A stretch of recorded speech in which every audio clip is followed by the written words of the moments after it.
హోళీ పండుగ సంబరాలు మెండుగా ఆనందాల కడలిగా ఆకాశాన విరిసిన అందాల హరివిల్లుగా రమణీయ రంగుల పండుగ రాధాకృష్ణులే ఆద్యులుగా సంబరాలే అమ్మరాన్నంటగా సప్తవర్ణముల సంతోషాల కేలిగా వసంతఋతు ఆగమనంతో వన్నెల వసంతోత్సవంగా వచ్చెను కనులకు విందుగా నిలిచెను యుగయుగాల నుండి మన సంస్కృతికి ప్రతీకగా హోళిక అనే రాక్షసిని సంహరించిన రోజు కనుక హోళికా దహనం అని శివుని ఆగ్రహానికి గురైన మన్మధుడు భస్మమవుతాడు కనుక కామును పున్నమి అని అంటారు.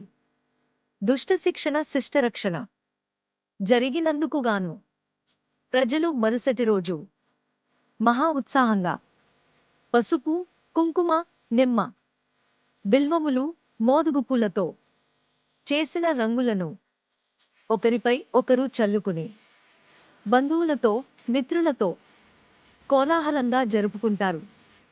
ఈ అందాల డోలిక, ఆనందాల వేడుక ఔషధ గుణాలున్న సాంప్రదాయ రంగులతో ఆడడమే మన్నిక, రసాయన రంగులు రద్దు ఇక.